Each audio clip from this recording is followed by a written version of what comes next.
رحمن ساعدني يا رحمن اشرح صدري قرآن املأ قلبي قرآن واسق حياتي قرآن واسق حياتي قرآن رحمن ساعدني بسم اللہ الرحمن الرحیم الحمدللہ رب العالمین والصلاة والسلام علی سید الانبیاء والمرسلین وعلی آلہ الکرام واصحابہ العظام اجمعین۔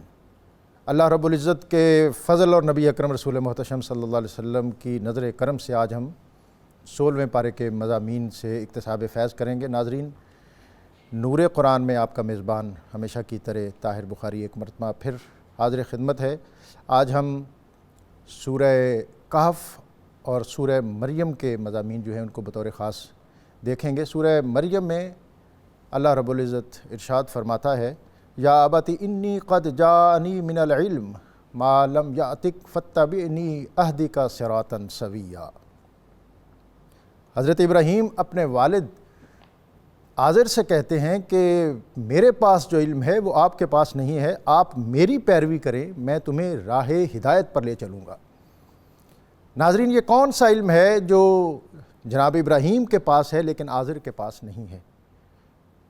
علم کی اقسام ہیں، ایک علم مادی ہوتا ہے، ایک روحانی ہوتا ہے، ایک کسبی ہوتا ہے، ایک وہبی ہوتا ہے۔ مادی علم کی مزید دو اقسام ہیں، ایک بالواسطہ اور ایک بلا واسطہ۔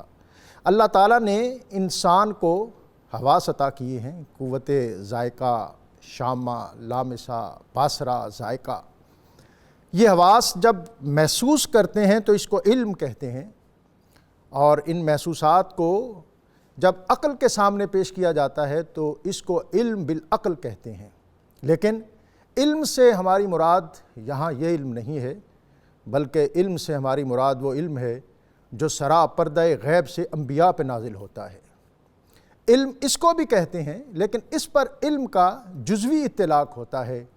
علم کلی اور علم حقیقی وہ ہے جس کو زبان دین میں وحی کہتے ہیں، اور جس کے بارے میں باب مدینۃ العلم حضرت علی المرتضیٰ نے کہا کہ رضینا قسمت الجبار فینا لنا علم وللجہال مال فإن المال یفنا عن قریب فإن العلم یبقى لا یزال، کہ لوگوں ہم اللہ کی تقسیم پر راضی ہو گئے کہ اس نے ہمارے لیے علوم نبوت اور جاہلوں کے لیے دنیاوی دولت رکھ دی، اور آپ نے فرمایا یہ تمہارا دنیا کا مال ہے، یہ تو ان قریب فنا ہو جانے والا ہے، اور یہ علوم نبوت ہیں جن کو کبھی زوال نہیں ہے، بقا ہی بقا ہے، عروج ہی عروج ہے، دوام ہی دوام ہے۔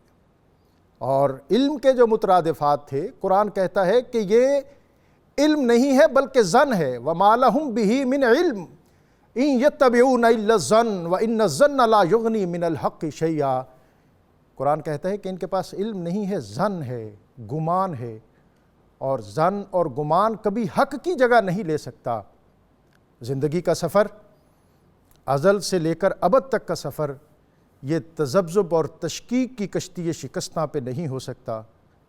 اس کے لیے سفینہ نجات کی ضرورت ہے۔ اس سفینہ نجات تک ہم کس طرح پہنچ سکتے ہیں؟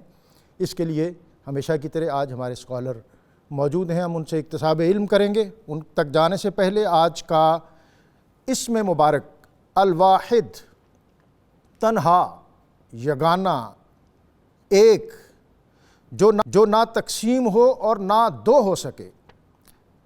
بزرگ کہتے ہیں کہ اس اسم کو پڑھنے والا خدا کے رحم اور فضل پر کامل بھروسے کی منزل کو پا لیتا ہے۔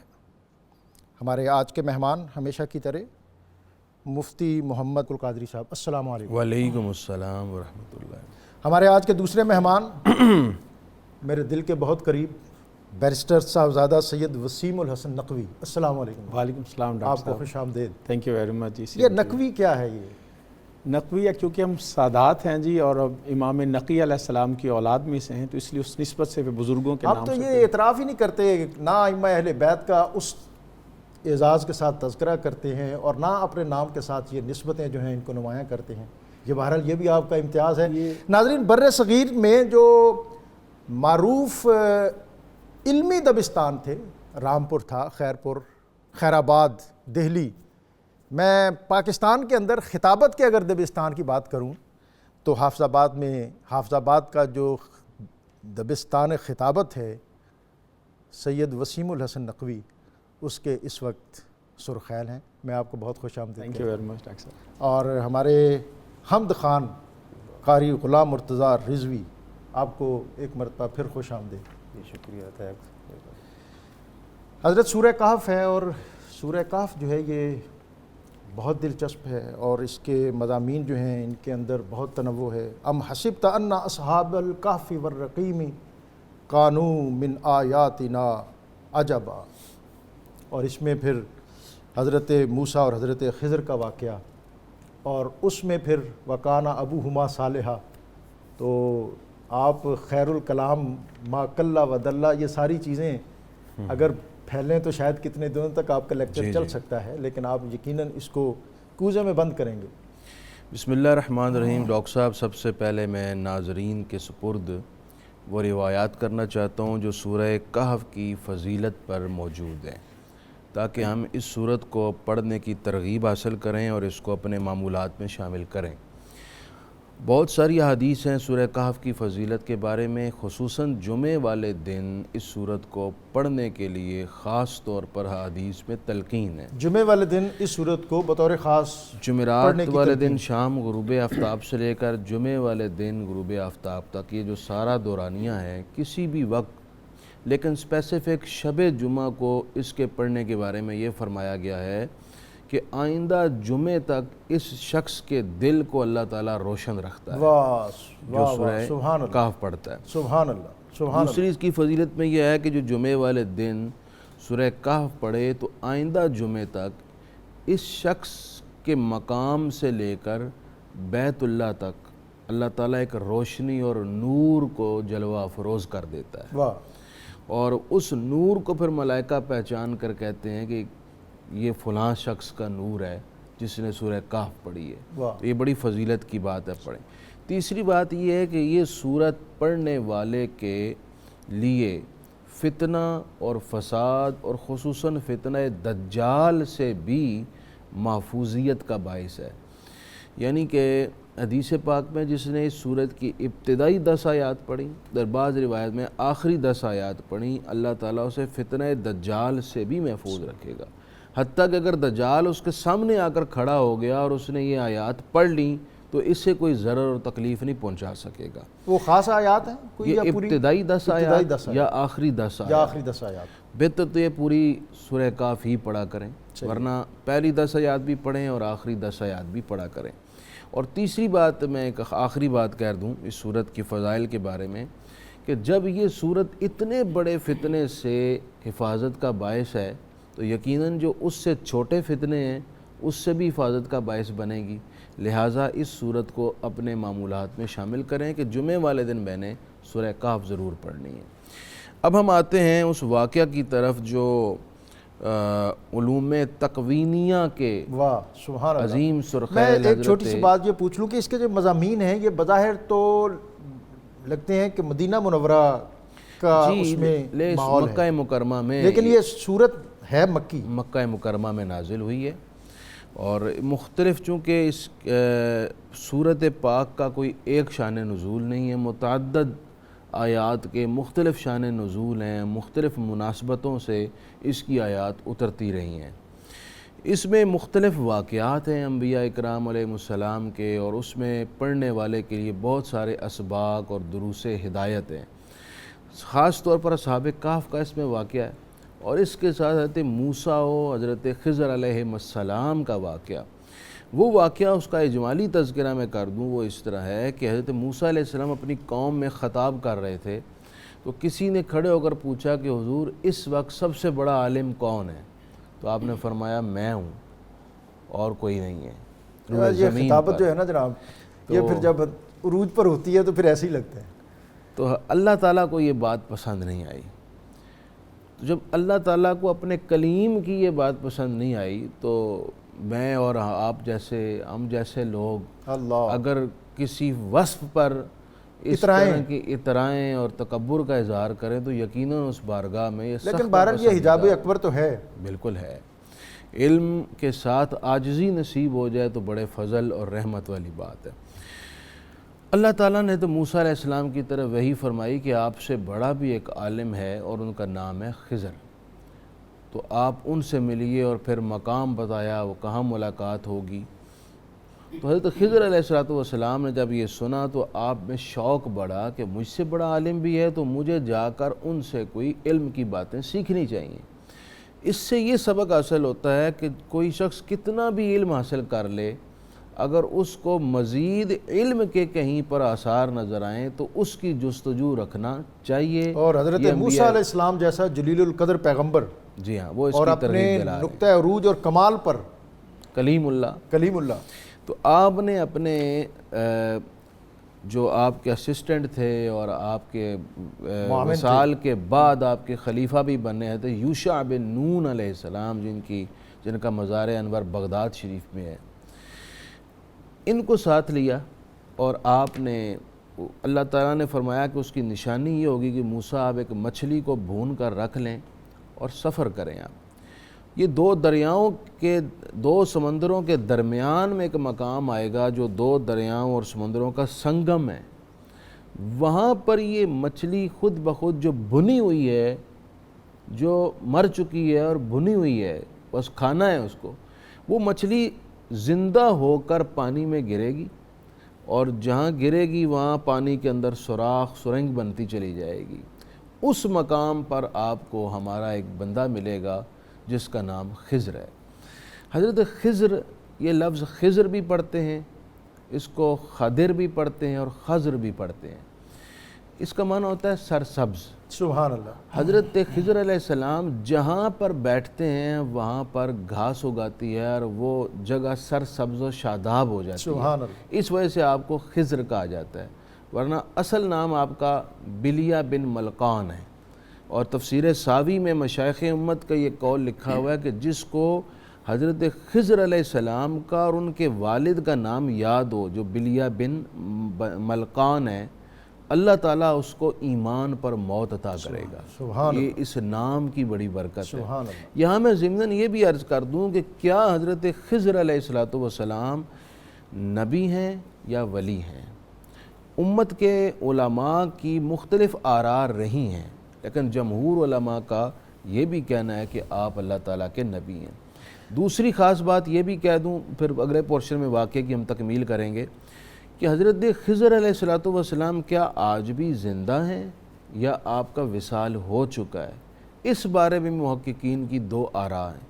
ایک رائے تو یہ ہے کہ آپ آج بھی زندہ ہیں، آپ نے چشم حیات سے پانی پیا تھا، اور قرب قیامت جب اللہ تعالیٰ چاہے گا اس وقت آپ کی روح قبض۔ رحمن ساعدني يا رحمن اشرح صدري قرآن املأ قلبي قرآن واسق حياتي قرآن رحمن ساعدني يا رحمن اشرح صدري قرآن املأ قلبي قرآن واسق حياتي قرآن۔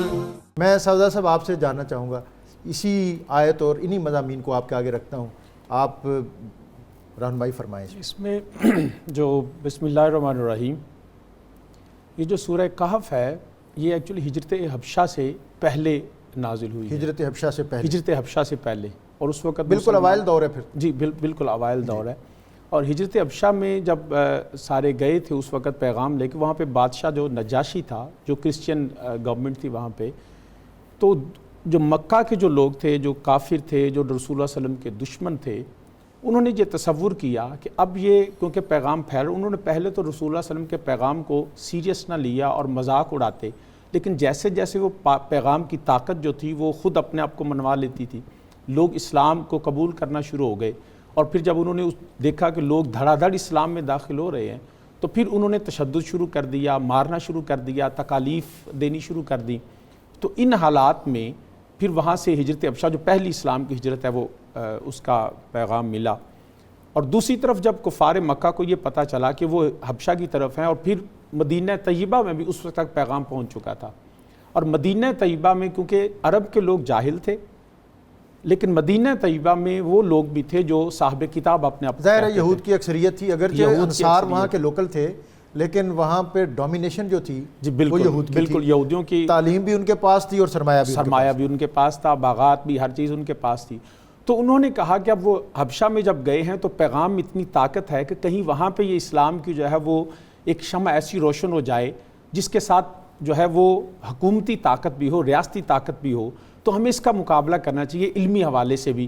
تو پھر وہاں سے انہوں نے ایک وفد بھیجا جو مدینہ طیبہ میں گیا، اور وہاں پہ جا کے انہوں نے یہودیوں سے پوچھا کہ اس طرح ایک بندے نے ہمارے ہاں نبوت کا دعویٰ کیا ہے، اور کیا ہمیں کوئی ایسی بات بتاؤ کہ ہم اس کو جو ہے جب میدان میں آئیں، جب بات کریں تو ہم اس کی بات کو جو ہے وہ رد کر کے اپنی بات جو ہے نا وہ۔ یہ بات میں جو میرے ذہن میں بھی تھی کہ بنیادی طور پر یہ سوال یا یہ چیزیں جو ہیں یہ مکے کے لوگوں کی نہیں تھیں، مکے کے لوگوں کی نہیں تھی۔ یہ جو پہلے آپ نے قبلہ مفتی صاحب سے سوال کیا کہ لگ یہ رہا ہے کہ یہ مدنی ہے لیکن ہے یہ مکی، یعنی ان پٹ اس میں مدینہ طیبہ کے لوگوں کی، یہودیوں کی ہے، یہودیوں کی طرف سے آیا تھا۔ تو تب جو ہے وہ انہوں نے وہاں پہ گئے اور انہوں نے کہا کہ تم اپنے جو جس نے دعوی نبوت کی ہے اس سے 3 سوال جا کے پوچھنا، ایک ذوالقرنین کے حوالے سے، دوسرا روح کے حوالے سے، اور تیسرا جو تھا وہ اس حوالے سے تھا کہ جب ذوالقرنین کا پوچھا جائے گا، جب روح کا پوچھا جائے گا، اور تیسرے سوال کے حوالے سے انہوں نے کہا جب تم ان سے پوچھو گے کہ وہاں پہ جو رسول اللہ صلی اللہ علیہ وسلم اس کو جواب دیں گے تو تمہیں پتہ چل جائے گا کہ اب یہاں پہ وہ نبی سچے ہیں کہ نہیں ہیں۔ تو اس طرح وہ جب وہ سوال لے کے آئے رسول اللہ صلی اللہ علیہ وسلم کے پاس پہنچے تو اس وقت جب آپ نے ان کے اس وقت جواب نہ دیے بلکہ اس کا انتظار فرمایا میں کل تم کو جواب دوں گا، اور وہی کا اس وقت سلسلہ جو تھا وہ قائم نہ رہا، کچھ عرصہ کے لیے منقطع ہو گیا۔ تو پھر کچھ عرصے کے بعد دوبارہ اللہ نے یہ سورہ نازل فرمائی، ادھر حبشہ میں وہ موجود تھے، تو یہاں سے پھر ایک وفد جو تھا وہ حبشہ بھی گیا، مکہ کے سرداروں کا، چند لوگوں کا تاکہ ہم وہاں جو مسلمان ہیں ان کو کاؤنٹر کریں، ان کو واپس لے کے آئیں، ان کو وہاں بھی کوئی جگہ رہنے کے لیے نہ ملے، اگر ان کو وہاں جگہ مل گئی تو یہ ان کے لیے یقیناً خطرناک تھا۔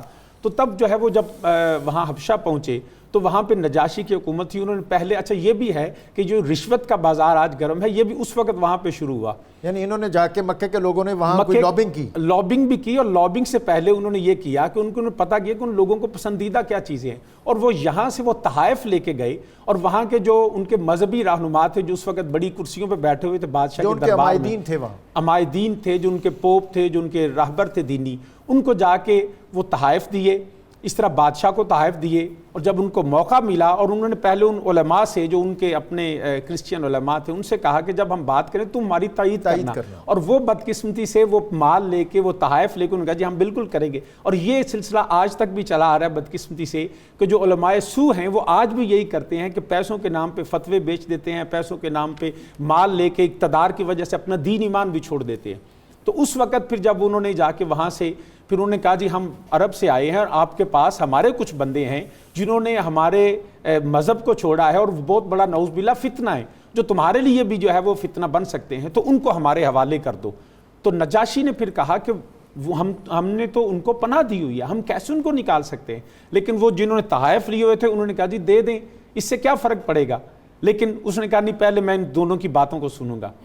تو نجاشی نے پھر دونوں کو طلب کیا دربار میں، تو انہوں نے کہا کہ یہ وہ لوگ ہیں کہ جنہوں نے ہمارا انکار کیا، ہماری تہذیب، ہمارے کلچر، ہماری روایات، ہمارے وہ ساری چیزوں کو اس نے بس میں مختصر اب بات چاہوں گا کہ آپ اپنے جو بڑوں کے وہ جو خطبہ حضرت جعفر بن ابی طالب نے وہاں دیا جی اور جو سورہ مریم کی آیات پڑھ کے سنائیں، بس وہ مجھے وہ حضرت جب نجاشی نے دونوں کو اکٹھا کیا تو انہوں نے پوچھا تم کیا کہتے ہو، یہ لوگ کیوں تمہارے خلاف ہیں؟ تو انہوں نے کہا جی ہم نے ایک نبی کا کلمہ پڑھا ہے جو نبی ہمیں ایک وحدہ لا شریک رب کی عبادت کا حکم دیتا ہے، جو حرام سے روکتا ہے، جو ساری وہ تفصیل جناب کے علم میں ہے، تقریباً یہ ہر شخص جانتا ہے۔ تو وہاں پہ پھر جو اس نے کہا کہ ہمیں وہ وحی سناؤ جو تمہارے نبی پہ نازل ہوئی، تو وہاں پہ حضرت جعفر بن نبی طالب نے حضرت سورہ مریم جو تھی وہ وہاں پہ تلاوت کی، جنہیں جعفر طیار بھی کہتے ہیں، اور جب سورہ مریم تلاوت کی گئی تو اس دربار کی حالت یہ تھی کہ نجاشی کی آنکھوں میں بھی آنسو تھے، اور تمام لوگ یہ قرآن کریم کا وہ ذوق کہہ لیجئے، قرآن کریم کا معجزہ کہہ لیجئے کہ جب پہلی دفعہ انہوں نے سنا تو ان کی آنکھوں سے آنسو رواں تھے اور دل کے اندر وہ رقت طاری ہو گئی۔ تو اس کے بعد پھر اسی لیے اور نجاشی بعد میں اس کے متعلق آتا ہے کہ اس نے بعد میں الحمدللہ اسلام بھی قبول کیا اور میرے آقا علیہ السلام نے اس کی نماز جنازہ بھی ادا کی. بالکل ایسے تو اس طرح وہاں پہ اسلام کی بنیاد رکھی گئی اور یہ پہلی ہجرت تھی اور اس کا ذکر اس لیے اس کے ساتھ ملتا ہے. جی بالکل. وہ نجاشی کہتے ہیں تخت سے اترا اور اس نے زمین سے ایک تنکا اٹھایا اور تنکا اٹھا کے کہا کہ اللہ رب العزت کی قسم، جو شان حضرت عیسیٰ کی اس قرآن پاک میں بیان ہوئی ہے اس تنکے سے نہ وہ زیادہ ہے نہ کم. میں حضرت وہ پہلا سوال جی میں عرض کر رہا تھا حضرت موسیٰ و خضر علیہ السلام کے واقعے کا. یہ سورہ کہف پارہ نمبر 16 آیت نمبر 60 سے آیت نمبر 82 تک یہ سارا واقعہ ہے جو حضرت موسیٰ اور خضر کا ہے. واقعہ یوں پیش آیا کہ حضرت موسیٰ اور حضرت یوشع بن نون حضرت خضر کی تلاش میں نکلے اور اس متعین مقام پر پہنچ گئے. حضرت خضر سے ملاقات، دیکھا کہ ایک صاحب ہیں، بزرگ ہیں، سفید چادر اوڑھی ہوئی ہے، سلام کیا تو انہوں نے وعلیکم السلام کہہ کر جواب دیا اور پوچھا آپ کا نام؟ کہا میں موسیٰ. بنی اسرائیل کے؟ ہاں. آپ کو کیسے پتہ چلا؟ فرمانے لگے یہ امور تکوینیہ میں سے ہے، اللہ نے ہمیں اس کا علم عطا فرمایا. یہ امور تکوینیہ کیا ہوتے ہیں؟ یہ اللہ تعالیٰ کے وہ فیصلے ہیں جو عام شریعت مطہرہ کے فیصلوں سے ہٹ کے ہوتے ہیں، جو کن فیکون کے ماتحت ہوتے ہیں. آسان لفظوں میں یہ کہہ لیجیے. تو اللہ تعالیٰ نے اس کا مطلب ہے کہ یہ امور تکوینیہ کے جو معاملات ہیں یہ اولیاء کی دسترس میں، یہ اولیاء اکرام کے سپرد کیے جاتے ہیں. اور یہ جو ہمارا باطنی سسٹم ہے جس میں ہم جس طرح ابدال کائنات کا سسٹم چلانے کے لیے ملائکہ مقرر ہیں، کوئی ہواؤں پر، کوئی بارش پر، کوئی رزق دینے پر، اسی طرح یہ روحانیت کے سسٹم کو چلانے کے لیے، بلکہ اس کائنات کے ظاہری سسٹم کو چلانے کے لیے بہت سارے اولیاء کی ڈیوٹیز لگی ہوئی ہیں. سبحان اللہ. اور ان کی پھر کیٹیگریز ہیں جن کو ہم ابدال، اقطاب، نقبا، نجبا، اغواس، اوتاد، مختلف وہ یاد کرتے ہیں. حضرت خضر علیہ السلام نے فرمایا کہ اللہ تعالیٰ نے مجھے وہ علم عطا فرمایا جو آپ کو نہیں عطا فرمایا. مجھے جو علم عطا فرمایا وہ علم اسرار ہے، اور آپ کو جو علم عطا فرمایا وہ مجھے نہیں عطا فرمایا، وہ ہے علم الشرائع، شریعت کا علم. تو حضرت موسیٰ علیہ السلام نے فرمایا کہ میں آپ کے ساتھ رہنا چاہتا ہوں اور آپ سے سیکھنا چاہتا ہوں. تو حضرت خضر علیہ السلام نے فرمایا کہ آپ کو یارائے سکوت نہیں رہے گا، میرے ساتھ چلنا مشکل ہو جائے گا، آپ میرے فعل پر اعتراض کریں گے. تو آپ نے فرمایا کہ میں آپ کی کسی فعل پر اعتراض نہیں کروں گا اور آپ کے ساتھ رہ کر سیکھوں گا. فرمایا ٹھیک ہے ہمارے ساتھ چلیے، لیکن شرط یہ ہوگی کہ اگر آپ نے اعتراض کیا پھر ہمارا اور آپ کا راستہ جدا ہو جائے گا. اب 3 واقعے پیش آئے اس سفر میں، اور نبی کریم صلی اللہ علیہ وسلم نے فرمایا کہ کاش موسیٰ علیہ السلام خاموش رہتے تو اور بھی بہت ساری سر اور راز کی باتیں اللہ تعالیٰ منکشف فرماتا حضرت خضر علیہ السلام کے ذریعے سے. سبحان اللہ. پہلا واقعہ یہ پیش آیا ہے، کشتی میں سوار ہوئے، ٹھیک ٹھاک سالم کشتی اور مسکین لوگوں کی ہے. حضرت خضر علیہ السلام نے اس کشتی کا تختہ توڑ دیا. تو موسیٰ علیہ السلام نے یہاں پر ضبط نہ کرتے ہوئے سوال کر دیا کہ یہ آپ نے مسکینوں غریبوں کی کشتی توڑ ڈالی. آپ نے فرمایا تھا میں نے آپ کو کہا تھا آپ صبر نہیں کر سکیں گے. آپ نے معذرت کی اور فرمایا ہم اب اعتراض نہیں کریں گے. پھر آپ تشریف لے گئے ایک اور مقام پر، تو ایک بستی میں ایک نابالغ بچہ تھا. حضرت خضر علیہ السلام نے اس کو پکڑ کر اسے قتل کر دیا. تو موسیٰ علیہ السلام اللہ کی کلیم ہے، اب تو ظاہری بات ہے کہ ظاہری طور پر ایک فعل انہیں غلط لگا، انہوں نے تو بولنا ہی تھا، تو آپ نے اعتراض کر دیا. خضر علیہ السلام فرمایا میں نے آپ کو پہلے کہا تھا آپ صبر نہیں کر سکیں گے. آپ نے پھر معذرت کی، فرمایا ہم اب نہیں بات کریں گے. فرمایا اگر آپ نے اب اعتراض کیا پھر میرا اور آپ کا راستہ جدا ہو جائے گا. اسی شرط پر تو موسیٰ علیہ السلام ساتھ چلے. ایک اور مقام تھا، ایک بستی میں آپ تشریف لے گئے اور اس وقت بھوک کا غلبہ تھا، تو بستی والوں کو کہا کہ ہماری مہمان نوازی کرو، تو انہوں نے انکار کر دیا اور بڑی بے مروتی دکھائی. تو چلتے ہوئے واپسی پر حضرت خضر علیہ السلام نے ایک گرتی دیوار دیکھی، تو بغیر کسی اجر کے، مزدوری کے آپ نے دیوار کو صحیح سالم کر کے بنا دیا. حضرت موسیٰ علیہ السلام نے پھر اعتراض کیا کہ یہ بستی والے تو بے مروتی دکھا رہے ہیں اور آپ اس کے بدلے میں ان کے دیوار تعمیر کر کے دے رہے ہیں، کچھ نہ کچھ ان سے مزدوری کا ہی مطالبہ کر لیتے۔ تو حضرت خضر علیہ السلام نے فرمایا کہ اب میرا اور آپ کا راستہ جدا ہو رہا ہے، لیکن اب نبھا نہیں ہو سکتا، اب نبھا نہیں ہو سکتا، لیکن آپ نے میرے جن افعال پر اعتراضات اٹھائے ہیں، اب میں آپ کو ان افعال کے پس پشت جو حقائق ہیں ان کی خبر دینے لگا ہوں۔ فرمایا کہ پہلی جو کشتی میں نے توڑی، دراصل یہ کشتی جس جانب جا رہی تھی وہاں ایک بادشاہ بیٹھا تھا جو ہر صحیح سالم کشتی پر قبضہ کر لیتا تھا، اس لیے میں نے اس کشتی کو عیب دار کیا کہ یہ غریب لوگ ہیں، ان کی کشتی پر قبضہ نہ کریں۔ رحمن ساعدني يا رحمن اشرح صدري قرآن املأ قلبي قرآن واسق حياتي قرآن رحمن ساعدني يا رحمن اشرح صدري قرآن املأ قلبي قرآن واسق حياتي قرآن۔ مفتی صاحب بریک پہ جانے سے قبل یہ اب اس واقعے کو ہم کنکلوڈ کرتے ہیں، کنکلوڈ کرتے ہیں۔ حضرت خضر علیہ السلام، موسیٰ علیہ السلام کا۔ تو اب ان تینوں واقعوں کے وجوہات حضرت خضر علیہ السلام نے فرمائی۔ پہلا فرمایا کہ وہ مسکینوں کی کشتی تھی، بادشاہ قبضہ کر لیتا اس لیے عیب دار کیا۔ دوسرا فرمایا وہ بچہ جو قتل کیا وہ اس کی وجہ یہ تھی کہ ان کے والدین اس بچے سے بہت محبت کرتے تھے اور یہ پیدائشی کافر تھا بچہ، اور اس نے بڑے ہو کر کفر پر ہی جمے رہنا تھا، اور اس کی وجہ سے والدین بھی کفر کی جانب چلے جاتے، تو والدین کے ایمان کو بچانے کے لیے میں نے ایسا کیا ہے۔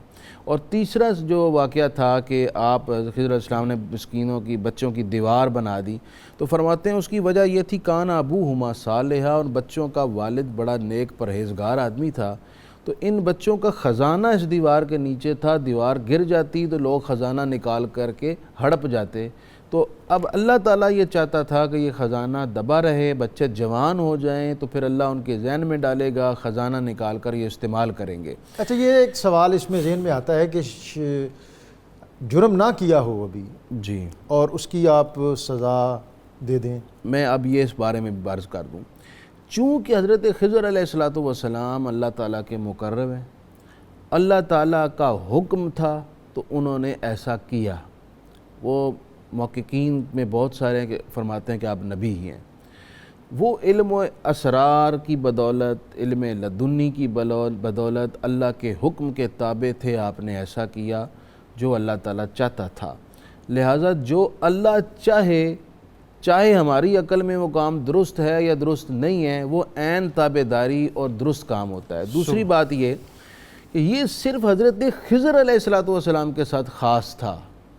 آج اگر کوئی ولایت کے زوم میں کہ جی مجھے کشف ہوا ہے کہ فلاں کو مار ڈالو، فلاں کا گھر گرا دو، فلاں کا نقصان کر دو، کود جاؤ، تو یہ کسی کو اجازت نہیں ہے اس بات کی، اس واقعے سے کوئی یہ اخذ نہیں کر سکتا، نہ کسی کو اجازت ہے۔ کوئی ولی اپنے کشف کی بنیاد پر خلاف شرع کسی کام کا حکم نہیں دے سکتا اس امت میں، اور نہ ہی وہ ویلڈ ہے اور نہ ہی اس کی اتباع جائز ہے۔ جی، آخری بات میں یہ کر دوں، اس آیت میں فرمایا گیا کہ ان بچوں کا والد نیک تھا، اس وجہ سے اللہ تعالیٰ نے بچوں پر رحم کیا اور ان کی دیوار محفوظ رکھی۔ اس سے معلوم یہ ہوا کہ ماں باپ کی نیکی کے اثرات اولاد کو ہوتے ہیں۔ مفسرین نے لکھا ہے کہ یہ والد تھا 10ویں پشت میں، اور سرکار دو عالم صلی اللہ علیہ وسلم فرماتے ہیں کہ ماں باپ کی نیکی اور تقوی کا اثر 7 پشتوں تک جاتا ہے۔ اس لیے اگر ہم یہ چاہتے ہیں کہ ہماری اولاد نیک ہو تو ہمیں خود نیکی کا راستہ اختیار کرنا چاہیے۔ سبحان اللہ۔ یہ بھی کہتے ہیں کہ وہ جو نیک ہے نا، اپنی تو عاقبت اور اپنے بعد آنے والوں کی دنیا تو بہت سنوار دیتا ہے۔ بہرحال اگر آخرت بھی سنورے تو مزہ تو اس کا ہے۔ سبزہ صاحب، یسألونک عن ذی القرنین، اس پر آپ پہلے اگر اجازت دیں تو میں پہلے جو ذکر ہو رہا ہے اس میں تھوڑا سا اضافہ کرنا چاہوں گا کہ بظاہر بعض اوقات لگتا ہے کہ یہ غلط ہے، اس کو صورت میں نظر آتا ہے کہ یہ غلط ہے، گناہ ہے، جرم ہے، لیکن حقیقت میں نہیں ہوتا۔ جرم وہ ہے جو قانون میں جرم ہو، جو قانون کے بنانے والے ہیں۔ اب یہ جو تختہ توڑنا کشتی کا یا بچے کا قتل کرنا، یہ صورت میں نظر آتا ہے، لیکن حقیقت میں یہ اس لیے جرم نہیں ہے کہ جو کائنات کا خالق ہے یہ اس کے حکم سے ہو رہا ہے، جیسے مفتی صاحب نے فرمایا، اور بعض لوگوں کو اس بات کی سمجھ نہیں آتی. وہ شریعت کا اطلاق تو ظاہر پر ہی ہوگا نا، ظاہر پر ہوگا، لیکن بعض لوگوں کی اس کی سمجھ نہیں آتی کہ جناب وہ دیکھو اس کو قتل کر دیا اور اس پہ کوئی جناب وہ اب حضرت موسیٰ علیہ السلام کا جو بولنا تھا وہ اس بات پہ تھا، وہ جو آپ فرما رہے ہیں کہ شریعت کا، کیونکہ شریعت میں ہے کہ جب جرم ہوتا دیکھو تو بولو. وہ مفتی صاحب نے بھی کہا نا کہ وہ صاحب شریعت تھے اور وہ صاحب اسرار صاحب اسرار تھے. اب وہ صورت میں نظر آتا تھا. اب دنیا میں اگر اس کی مثال لی جائے، مجھے آپ کو اللہ معاف فرمائے، کسی شخص کو یہ اختیار نہیں کہ وہ قانون ہاتھ میں لے، لیکن قتل کرنا جرم ہے. لیکن اگر ہائی کورٹ میں بیٹھا ہوا جج صاحب جو ہیں جب آرڈر کرتے ہیں کہ اس کو ہینگ ٹل ڈیتھ، اس کو سزائے موت دے دو، اب اس جج صاحب بھی ہے، اس کے حکم پہ سزائے موت مل رہی ہے، لیکن 302 کی ایف آئی آر اس جج کے خلاف نہیں ہو سکتی ہے. اس کو قانون نے اختیار دیا ہوا ہے. تو اس لیے حضرت خضر علیہ السلام کا وہ عمل کرنا قانون میں اختیار تھا، قدرت نے، اللہ نے انہیں اختیار دیا ہوا. واہ، بڑی اچھی بات کی آپ نے. اب میں چاہوں گا کہ بات کو تھوڑا آگے بڑھائیں. ذوالقرنین کے حوالے سے ان کے جو نام ہے اس کے حوالے سے ہے کہ ان کے 2 سینگ والا کہتے ہیں. اس کا یہ بھی مطلب ہو سکتا ہے کہ مشرق و مغرب کی حکومت ان کے پاس تھی. اس کا یہ بھی مطلب ہو سکتا ہے، مطلب مختلف ان کے نام آئے ہیں. حضرت ذوالقرنین نبی بھی نہیں تھے، لیکن ایک برگزیدہ بندے تھے جن کو اللہ نے اس زمین پہ حکومت عطا فرمائی تھی، اور وہ اپنے حضرت خضر علیہ السلام کے ساتھ ان کا قریبی تعلق تھا. بلکہ غالباً اگر مفتی صاحب کو اس کو مجھے تھوڑا تصحیح فرما دے تو غالباً بھانجے تھے یا بھتیجے تھے حضرت خضر علیہ السلام، خالہ زاد بھائی تھے، اور آپ حضرت ذوالقرنین کے وزیر بھی تھے. تو وہ بھی آپ بھی ان کے ساتھ تھے، اور وہ لشکروں کو لیتے رہے. ہوا یہ کہ جب ظلم و ستم بڑھ گیا، جب آپ ایک مقام پہ پہنچے جہاں پہ سورج غروب ہو رہا تھا اور لگتا یہ تھا کہ وہ 5 سمندروں میں جا رہا ہے. اب اس میں بھی یہ علماء نے لکھا ہے کہ سمندر میں سورج ڈوبتا نہیں ہے، تو وہ لیکن لگتا یہ ہے کہ وہ جیسے سمندر میں ڈوب رہا ہے. تو بنیادی طور پہ تو سورج کئی گنا سمندر اور زمین سے بڑا ہے، لیکن وہ کیونکہ نظر ایسے آتا ہے اس لیے قرآن کریم نے اس کو بیان فرمایا. تو وہاں پہ قوم تھی جو ظلم و ستم میں بڑھ چکی ہوئی تھی، جو گناہ میں مبتلا تھی اور خود بھی ظالم تھے. تو ان کی سرکوبی کے لیے رب العزت نے ان کو یہ اختیار دیا، اور وہ وہاں پہ گئے. پھر وہاں سے نکلتے ہوئے دوسری طرف مغرب سے نکلتے پھر مشرق کی طرف چلے گئے، اور وہ اللہ کے احکامات کو نیکی کی دعوت دیتے ہوئے. اور یہ بھی ایک سمجھ آتی ہے کہ جو بادشاہ وقت ہوتا ہے، جس کے پاس اختیار ہوتا ہے، اس کے ذمے اصل میں اپنی ذات اور اپنے حکم کو نافذ کرنا نہیں ہوتا، بلکہ رب العزت کے احکامات کو نافذ کرنا ہوتا ہے، نیکی کی دعوت دینا ہوتا ہے. ہمارے یہاں بدقسمتی کے ساتھ جو حکمران بنتا ہے وہ یہ سمجھتا ہے کہ اب میرا نکلا ہوا منہ سے ایک ایک لفظ جو ہے وہی ڈیوائن ہے، میں قانون سے ماورا ہوں، میں قانون سے ماورا ہوں. کوئی شخص کبھی قانون سے ماورا نہیں ہو سکتا. یہ جو ہمارے ہاں بھی یہ امیونٹی سسٹم دیا جاتا ہے کہ اس کو استثناء حاصل ہے، یہ قرآن و سنت میں کم از کم ایسا کوئی تصور نہیں ہے کہ کوئی شخص جو ہے اس کو استثناء حاصل ہو. سب اللہ کے قانون میں برابر ہیں. رحمن ساعدنی یا رحمن اشرح صدری قرآن املأ قلبی قرآن واسق حیاتی قرآن. رحمن ساعدنی یا رحمن اشرح صدری قرآن املأ قلبی قرآن واسق حیاتی قرآن واسق حیاتی قرآن. رحمن نور قرآن میں آپ کو ایک مرتبہ پھر خوش آمدید. میری طرح آج ہمارے ناظرین جو ہیں وہ بھی ورطۂ حیرت میں ہیں کہ قرآن پاک میں اللہ تعالیٰ نے علوم و معارف کے کیا خزانے پوشیدہ کر رکھے ہیں. لیکن ہماری بدقسمتی ہے کہ ہم اس سطح پر جا کر اس سے اکتساب علم نہیں کرتے جیسے ہمیں کرنا چاہیے. اور اس کا اظہار از خود قرآن پاک میں بھی کیا گیا کہ یا ربی ان قوم اتخذوا ھذا القرآن مہجورا، کہ اے میرے رب بے شک میری قوم نے اس قرآن کو پس پشت ڈال دیا. اور اقبال نے کہا تھا کہ وہ معزز تھے زمانے میں مسلمان ہو کر، اور ہم خار ہوئے تارک قرآن ہو کر. وقت بہت تیزی سے گزر گیا. آج کے بہت سے مضامین جو ہیں وہ بھی باقی تھے. ابھی سورہ مریم اور بالخصوص اس کی جو آیت نمبر 24 ہے، میں چاہوں گا کہ اس حوالے سے بھی آپ کچھ بتا دیں. ایک بات بتا دوں، یہ بات 100% حقیقت پر مبنی ہے کہ یاجوج ماجوج کا وجود ہے. یاجوج ماجوج کا وجود نمبر ہے، اس لیے کہ 2 قرآن نے یہ ذکر بات کر دیا. بھی حقیقت پر مبنی ہے کہ ان کو ایک دیوار کے پیچھے بند کیا گیا ہے. بالکل ٹھیک. تیسری بات یہ ہے کہ صحیح بخاری شریف کی حدیث نمبر 3097 میں اور ابن ماجہ شریف کی کتاب الفتن میں ایسی بہت ساری احادیث ہیں جن میں یہ بتایا گیا ہے کہ یاجوج ماجوج قرب قیامت کے علامات میں سے ایک علامت ہیں اور یہ ظاہر ہوں گے. پھر حضرت عیسیٰ علیہ السلام کی دعا سے ان کی گردن میں کیڑا پیدا ہوگا کہ یہ مریں گے. تو ابھی پھر ہم ذرا تسلی رکھیں, ابھی تسلی ظاہر تو نہیں رکھیں, ہوئی یہ یاجوج موجود ہیں, کوئی منگول کوئی قوم ایسی نہیں آئی ابھی تک. صحیح ہے. یہ قرب قیامت میں یہ ظاہر ہونا ہے انہوں نے, اور پھر عیسیٰ علیہ السلام کی دعا سے کیڑا پیدا ہونا نے مرنا ہے.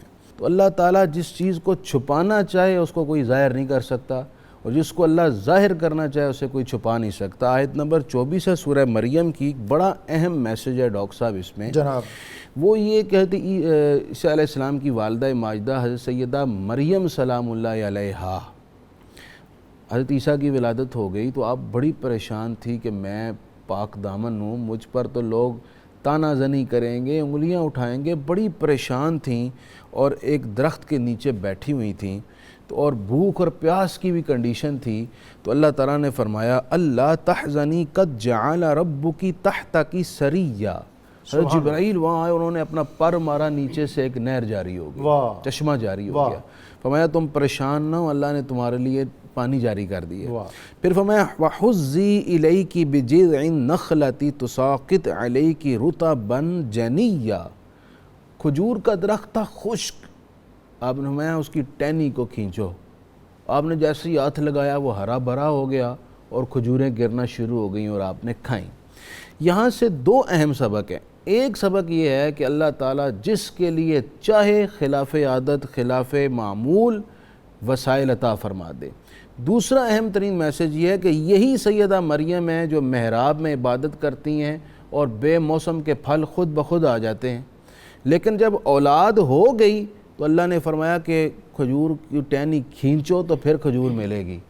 اس سے ہمارے مفسرین نے یہ سبق دیا ہے کہ جب تک بندہ صاحب اولاد نہیں ہوتا اس کو رزق کہیں نہ کہیں سے مل جاتا ہے, لیکن جب وہ صاحب اولاد ہو جائے تو پھر رزق کے لیے اسے محنت کرنی پڑتی ہے. اسباب تلاش کرنے چاہیے. صاحب آپ اپنا پیغام آج کے مضامین کے حوالے سے عطا کر دیجیے. آج کے مضامین تو بہت ہی اہم تھے, اور یہ سورہ کہف کے اندر اس میں جو میں سمجھتا ہوں مین بنیادی پیغام یہی ہے کہ ہمیں مرنے سے پہلے ایمان کی موت مرنا ہے, کیونکہ دجال کا ذکر ہے, یاجوج ماجوج کا ہے, تو وہی ہے کہ وَلَا تَمُوتُنَّ إِلَّا وَأَنْتُمْ مُسْلِمُونَ, کہ پانی پرن سہیلیاں رنگا رنگ کرے, بھریا اسدا جانیے جس دا توڑ چڑھے. ناظرین, سورہ کہف اور سورہ مریم کے مضامین سے آج ہم اکتساب فیض کر رہے تھے, اور جیسا کہ اختتامی کلمات میں صاحبزادہ صاحب نے فرمایا کہ اس دنیا سے سرخ رو ہوتے ہوئے آخرت میں جانے کے لیے ہمارے پاس صرف ایک ہی منشور حیات ہے کہ ہم قرآن اور صاحب قرآن کے ساتھ اپنی وابستگی کو مضبوط کر لیں, اور اللہ تعالیٰ کے دیے ہوئے احکام اور فرامین جو ہیں اس پر پورے تیقن کے ساتھ کاربند ہو جائیں. ناظرین, پروگرام کے آخری مرحلے میں میں قرآنی وظیفہ جس کا آپ لوگوں کو بہت زیادہ انتظار رہتا ہے, اور آج کی سورہ مریم کے حوالے سے, یا آباتی انی قد جانی من العلم ما لم یاتک فتبعنی اہدک صراطا سویا. بزرگ کہتے ہیں کہ جس شخص کا والد شریعت کی تابع داری میں کوتاہی برتتا ہو اور یہ بات بیٹے کے لیے بوجھل بنتی ہو باپ کا شریعت سے دور ہونا, تو وہ 21 مرتبہ روزانہ اس آیت کو 21 دن تک پانی پر پڑھ کر دم کرے اور اپنے والد کو پلائے, اللہ تعالیٰ اس کو شریعت کی اتباع عطا کر دے گا. میں اپنے مہمانوں کا بہت زیادہ شکر گزار ہوں, مفتی محمد قادری صاحب کا, بیرسٹر صاحبزادہ سید وسیم الحسن شاہ صاحب کا, اور اپنے جو ہے حمد خان قاری غلام مرتضیٰ رضوی, ان کی طرف جانے سے قبل بہت زیادہ لوگوں نے حضرت خضر کے والد کا پوچھا ہے. بلیا بن ملکان یہ حضرت خضر کے والد کا نام ہے. ان کو یاد کیجئے, اس نام کو, اس اسم کو, اور حرز جاں بنائیے. قاری غلام مرتضیٰ رضوی صاحب پیش کی شکریہ کے ساتھ مائک آپ کے پاس, اللہ رب العزت کی بارگاہ میں حمد کا نذرانہ پیش فرمائیں. لائق حمد تیری ذات کے محمود ہے تو, لائق سجدہ تیری ذات کے مسجود ہے تو، ان کی ساری میرا مقسوم کے بندہ ہوں میں،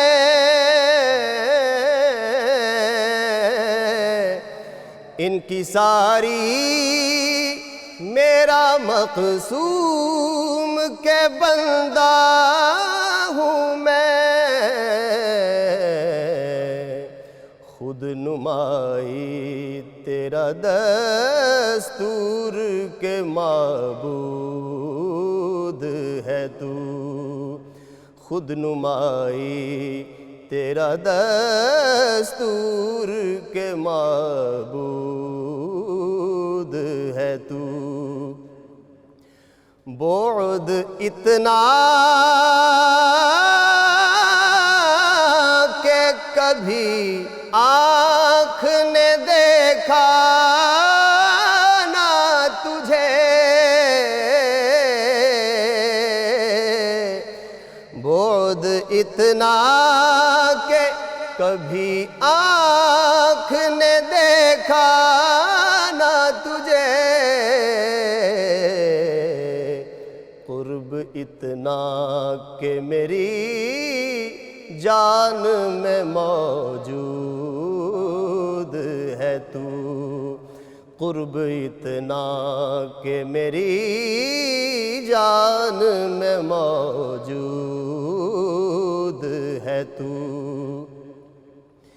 ہے ورا حد تعین سے تیری ذات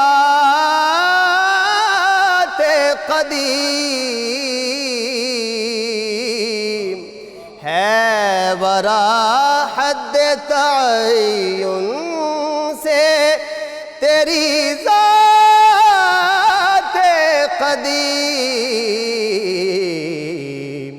کون کہتا ہے کسی سمت میں محدود ہے تو، کون کہتا ہے کسی سمت میں محدود ہے تو، ایک اعظم ہی نہیں عاشق ناچیز تیرا،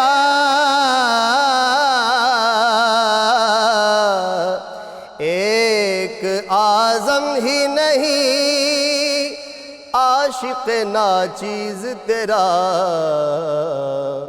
سب کا مطلوب ہے محبوب ہے مقصود ہے تو، سب کا مطلوب ہے محبوب ہے مقصود ہے تو، لائق حمد تیری ساعدني يا رحمن اشرح صدري قرآن املأ قلبي قرآن